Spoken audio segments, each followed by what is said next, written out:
রাঙাপানি, নিশ্চয়ই নামটা আপনাদের মনে আছে, কারণ মাত্র 1.5 মাস আগেই রাঙাপানি খবরের শিরোনামে এসেছিল ট্রেন দুর্ঘটনাকে কেন্দ্র করে। সেই রাঙাপানিতে মাত্র 1.5 মাসের ব্যবধানে আবার একটি দুর্ঘটনা। এবার মালগাড়ি, একটি পেট্রোল জ্বালানি তেল বোঝায় মালগাড়ি, সেটি আচমকা লাইনচ্যুত হয়ে যায় এবং যার ফলে প্রশ্ন উঠছে বারবার যে আদৌ ট্রেন এখন কতটা নিরাপদ। ভাবুন, সাধারণ মানুষ যারা ট্রেনে করে যাতায়াত করা, হয়তো এটা মালগাড়ি ছিল, কিন্তু যদি কোনো যাত্রীবাহী গাড়ি হতো তাহলে কি হতো? তাহলে কিন্তু আবার আপনজনদের, প্রিয়জনদের কান্নার আওয়াজ শুনতে হতো। মাত্র 1.5 মাসের ব্যবধানে আবার রাঙামাটিতে রেল দুর্ঘটনা, এবার লাইনচ্যুত তেলের ট্যাঙ্কার বহনকারী মালগাড়ি। চলে যাবো আমার সহকর্মী প্রসেনজিতের কাছে, প্রসেনজিৎ আরো ভালো ব্যাখ্যা করতে পারবে। আমি সায়ন্ত প্রসেনজিৎ দুজনের কাছে এক এক করে যাবো। আমি সবার আগে শুরুতে প্রসেনজিতের কাছে যাই। প্রসেনজিৎ, ঘটনাটা কি ঘটেছে, কিভাবে একটা তেলের ট্যাঙ্কার বহনকারী মালগাড়ি লাইনচ্যুত হলো, কার গাফিলতি এখানে সব থেকে বড় হয়ে দেখা দিচ্ছে, কেন বারবার ট্রেন দুর্ঘটনার কবলে পড়তে হচ্ছে? দেখো, যে এলাকায় দুর্ঘটনা ঘটেছে ঠিক তার পাশেই রয়েছে নুমালীগড় রিফাইনারি লিমিটেড, অর্থাৎ উত্তর পূর্বাঞ্চলে যে তেল সরবরাহ করা হয়, পেট্রোল, ডিজেল এবং অন্যান্য খনিজ তেল, গ্যাসোলিন রয়েছে, যেহেতু এয়ারপোর্ট রয়েছে, তা কিন্তু ওখান থেকে নিয়ে তারপর বিভিন্ন উত্তরবঙ্গের বিভিন্ন অঞ্চলে সরবরাহ করা হয়। ফলে ওই এলাকা দিয়ে এই যে মালগাড়ির যে সমস্ত ট্যাঙ্কারগুলো রয়েছে দীর্ঘদিন ধরেই যাতায়াত করে এবং আজকের ক্ষেত্রেও ফাঁকা গাড়ির রেক নিয়ে ট্রেনটি ওই রিফাইনারিতে ঢুকছিল। সেই সময় কিন্তু দুটো বগি লাইনচ্যুত হয়ে পড়ে এবং ছবিতে যে প্রাথমিকভাবে দেখা যাচ্ছে তাতে বেশ কয়েক ইঞ্চি দূরে গিয়ে লাইনটি থেকে মালগাড়ির বগিগুলো সরে গিয়েছে।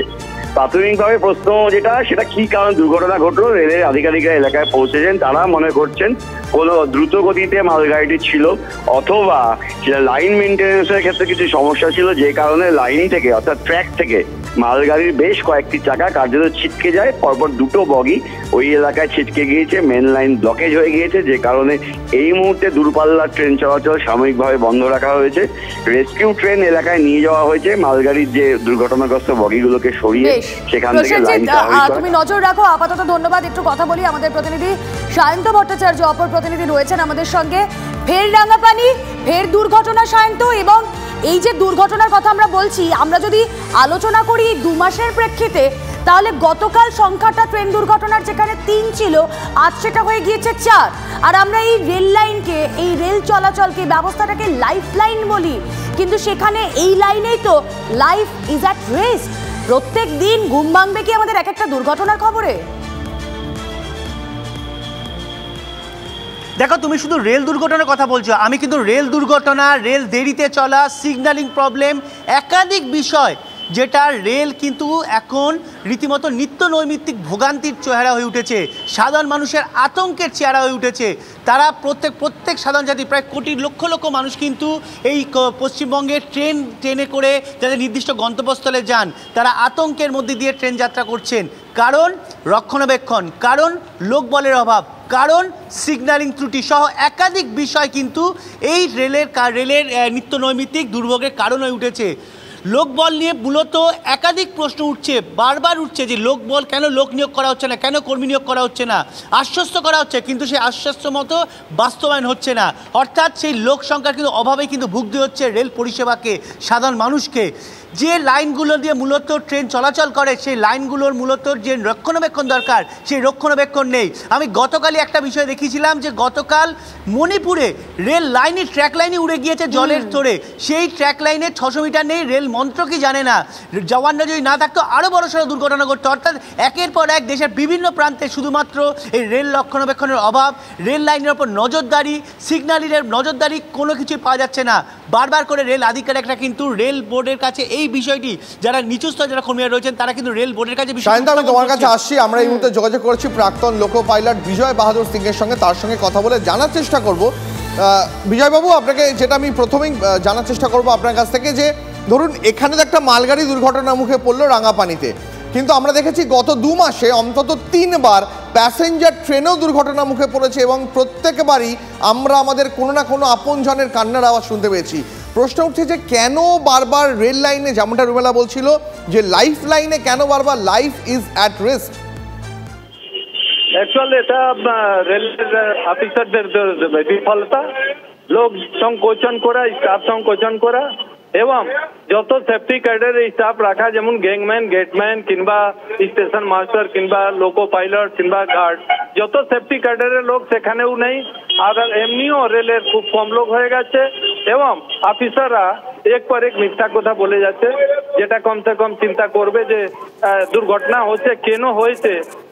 যদি সঠিক বিবেচনা করা যায় তাহলে নিদান আছে, কিন্তু এরা কিছুতেই করতে চাইছে না। এবং আপনি দেখলেন ওই রঙ্গাপানির একটা আগে যে কাঞ্চনজঙ্ঘার যেটা এসে একটা মালগাড়ি মেরেছিল, চেয়ারম্যান যেটা সর্বোচ্চ অধিকারী রেলের বোর্ডের, তিনি বলে দিচ্ছেন না জেনেই যে লোকো পাইলট দোষী ছিল। পরে তদন্ত করে দেখা হলো যে না, লোকো পাইলট দোষ ছিল না, দোষী অনুরোধ। এরা নিজের যদি স্বীকার না করে যে হ্যাঁ আমার এই ভুল আছে, তাহলে ভুল শুধরানো মুশকিল এবং এর পরে আরো বেশি দুর্ঘটনা বাড়বে। একেবারে অনেক ধন্যবাদ। আমরা কথা বলছিলাম অবসরপ্রাপ্ত লোকো পাইলট বিজয় বাহাদুর সিং ছিলেন আমাদের সঙ্গে। কথা বলবো আরও একবার চলে যাই, সায়ন্ত ভট্টাচার্য রয়েছেন সঙ্গে। সায়ন্ত, আসলে একটার পর দুর্ঘটনা ঘটে আর আমরা হাজারো প্রশ্ন তুলি, কিন্তু সেই প্রশ্নের কোনো সদুত্তর পাওয়া যায় না। আর রেগুলার এই রেল ভোগান্তি যাত্রীদের পোহাতে হয়, যে কথা তুমি বলছিলে, মানে যেই ট্রেন আসার কথা 10:10-এ, সে ইজিলি আসে 10:40-এ, কিন্তু এই আধ ঘন্টা সময়ের মধ্যে যে ভোগান্তিটা, তার খেসারত কে দেবে? রেল কর্তৃপক্ষের তরফ থেকে কোনো সলিউশন কি বার করা হচ্ছে? কারণ এখনই যদি কোনো সমাধান না বেরোয় তাহলে অদূর ভবিষ্যতে কিন্তু চিন্তা রয়েছে। একদমই, দেখো রেল আধিকারিক বা রেল কর্তাদের তরফে শুধু আশ্বাস দেওয়া হচ্ছে, বাকি কোনো কিছু হচ্ছে না। বারবার করে ডিআরএম এর তরফে, শিয়ালদার ডিআরএম এর তরফে বা হাওড়ার ডিআরএম এর তরফে এই বিষয়টিকে শুধু আশ্বাস দেওয়া হচ্ছে, দুর্ভোগ কাটবে, নিত্যদিন যেভাবে দেরিতে চলে তার চলবে না, সঠিক সময় চলবে। এমনকি স্লোগান অর্থাৎ ঘোষণা, যে ট্রেনের যে ঘোষণা সেটাও নিয়মমাফিক ঠিক মতো হয় না। তোমার হয়তো মনে থাকার কথা, বিধাননগরে কিন্তু এই কারণের জন্য একাধিকবার রেল যাত্রীরা অবরোধ করেছেন। যেখানে ঢোকার কথা ট্রেনটি, সেখানে না ঢুকে প্ল্যাটফর্ম অন্য প্ল্যাটফর্ম ঢুকছে, রেল দেরিতে চলছে সহ একাধিক কারণ। বারবার কিন্তু এই বিষয়টি নিয়ে ডিআরএম একেবারেই শান্ত রোজের আশ্বাস মিলছে, কিন্তু এই আশ্বাসে তো আমি শিয়ালদা থেকে আমার ডেস্টিনেশনে বা হাওড়া থেকে আমার ডেস্টিনেশনে শুধু আশ্বাসে ভেসে পৌঁছে যেতে পারি না।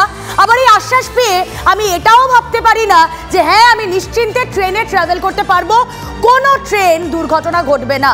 নজর থাক আমাদের, দেখা যাক কি হয়।